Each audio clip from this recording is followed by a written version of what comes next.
SP9 news में आपका स्वागत है और मैं हूं आपके साथ नेहा। 4 राज्यों के चुनाव यहां पर खत्म हो चुके हैं और अब इंतजार है तेलंगाना चुनाव को लेकर। 30 नवंबर को तेलंगाना का विधानसभा चुनाव है और साथ ही साथ तेलंगाना के चुनाव को लेकर चर्चाएं और राजनीतिक दल की जो सियासी यहाँ पर गलियारे में चर्चाएं जो है वो काफी तेज होती नजर आ रही है।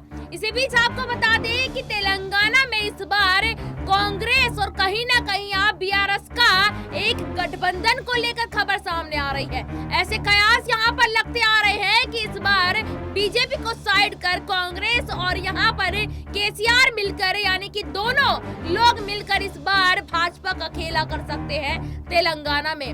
क्या इस बार 5 राज्यों के चुनाव में कांग्रेस कहीं गठबंधन से या फिर कहीं खुद से ही सरकार बनाती नजर आएगी? इस बार 5 राज्यों में कांग्रेस की जो छवि है वो काफी ज्यादा बढ़ती नजर आ रही है और इसी वजह से बढ़ती छवि की वजह से कांग्रेस के ऊपर भाजपा द्वारा यहाँ आरोप के ऊपर आरोप लगाए जा रहे हैं। आज इसी मुद्दे पर बात करेंगे और बात करने के लिए यहाँ पर मेरे साथ दौलत मौजूद है।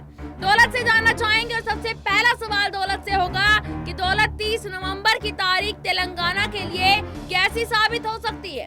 जैसे आपने देखा होगा कि मध्य प्रदेश का चुनाव 17 नवंबर को था, राजस्थान का 25 नवंबर को था और दोनों राज्यों के चुनाव के दौरान और साथ ही साथ छत्तीसगढ़ में भी हिंसा की तस्वीर यहाँ पर सामने आई है, पत्थरबाजी की तस्वीर सामने आई है। क्या यहाँ तेलंगाना में भी ऐसा ही कुछ देखने को मिल सकता है क्या? लगातार यहाँ पर हमने देखा कि चुनाव के दौरान जब मतदान हुए तो कई सारी ऐसी तस्वीरें सामने आई जो कहीं ना कहीं लोकतंत्र को कलंकित करती हुई नजर आती है। वो मध्य प्रदेश रहा हो, वो छत्तीसगढ़ रहा हो, चाहे वो मिजोरम ही क्यों ना रहा हो, यहाँ पर हमने देखा कि मतदाताओं को कई सारी असुविधा यहाँ पर होती है, उनको प्रलोभन यहाँ पर दिया गया, यानी सीधे सीधे यहाँ पर भाजपा प्रत्याशियों या अन्य प्रत्याशियों द्वारा वोट खरीदने की कोशिश की गई, वो भी सीधे सीधे यहाँ पर पोलिंग बूथ के बाहर, यानी जनता को प्रलोभन पूरी तरीके से यहाँ पर दिया गया और चुनाव प्रभावित करने की कोशिश की गई।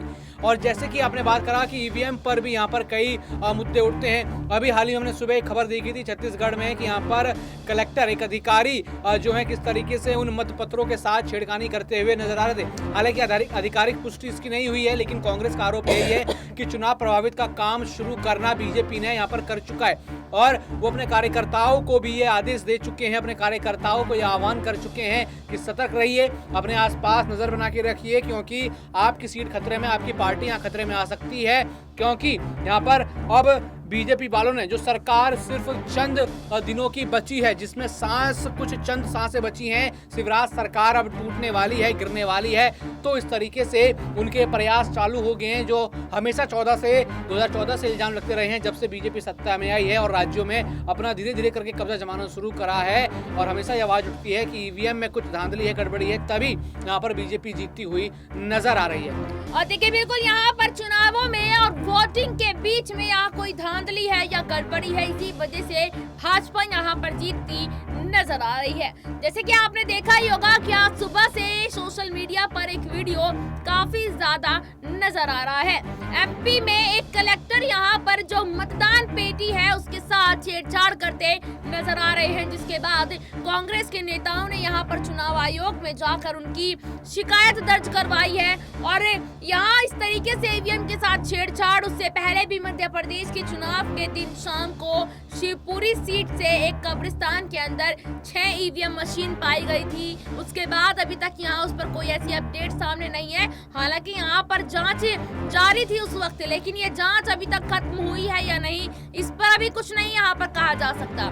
जब भी कोई चुनाव होता है, चुनावों से पहले ईवीएम का मुद्दा ना छिड़े, ऐसा नहीं हो सकता। दूसरा सवाल यहाँ पर दौलत से मैं लेना चाहूंगी कि दौलत, जिस तरीके से देखा कि तेलंगाना में भाजपा भी पूरी टक्कर यहाँ दे रही है अपने प्रचार प्रसार करके, और यहाँ पर यह भी जिक्र किया जा रहा है कि इस बार यहाँ बीआरएस और कांग्रेस अपना गठबंधन कर दोनों पार्टियां मेलजोल कर इस बार भाजपा को यहाँ से पूरे तरीके से हटाने वाली है। क्या वाकई में ये दोनों पार्टी मिलकर भाजपा का सफाया इस बार कर सकती है क्या? बिल्कुल यहाँ पर देखा जाए भाजपा तो यही चाह रही है कि साउथ बेल्ट में उनको कहीं ना कहीं यहाँ पर उम्मीद मिले, यहाँ पर वो अपने पांव पसारें क्योंकि 2024 का इलेक्शन सर पर है और वहाँ पर मदद मिलेगी अगर साउथ बेल्ट यहाँ पर बीजेपी ने अपना मजबूत कर लिया, क्योंकि जितना मजबूत यहाँ पर साउथ बेल्ट अभी इस समय की बात करें कांग्रेस का है वो यहाँ पर बीजेपी का कहीं नजर नहीं आ रहा। तो बीजेपी अपना साउथ बेल्ट यहाँ पर मजबूत करना चाहेगी, लेकिन उनके आड़े यहाँ पर ओवैसी आ रहे हैं, उनके आड़े यहाँ पर बीआरएस आ रही है, यहाँ पर राहुल गांधी उनके आड़े आ रही है। और इन तीनों में से बात करें, दो इंडिया अलायंस के हिस्सा हैं। जब बिहार में पहली यहाँ पर चर्चा हुई थी इंडिया अलायंस को लेकर तो केसीआर वहाँ मौजूद थे, उसके बाद उनका कोई इंटरेस्ट नहीं रहा इंडिया अलायंस में, वो ज़्यादा भागीदारी करते हुए नजर नहीं आए। लेकिन यहाँ पर बड़ा मौका है, बड़ी यहाँ पर राजनीतिक समीकरण इस तरीके से बन सकते हैं कि लोग चुनाव के समीप आते ही दोस्ती का हाथ बढ़ा लेते हैं, कई लोग दुश्मनी कर लेते हैं। ये हमेशा राजनीति में देखा जाता है, चुनावों के बीच देखा जाता है और देखा जा सकता है कि इंडिया अलायंस यहाँ पर शायद दोस्ती कर ले। जो दोस्ती बिहार में टूट गई थी, जो इंडिया अलायंस में आने का प्लान यहाँ पर ड्रॉप केसीआर ने कर दिया था, क्या पता वो अपनी सरकार गिरते हुए देख कर लें, क्योंकि 10 साल से लगातार वो सरकार में है, सत्ता विरोधी लहर यहाँ पर चल रही है। बीजेपी उनके ऊपर आरोप लगाती है कि तो फार्म हाउस वाले सीएम है, फील्ड पर आकर नहीं मिलते, जनता को समय नहीं देते, तो सत्ता विरोधी लहर यहाँ पर परेशान कर सकती है बीसीआर को, केसीआर को।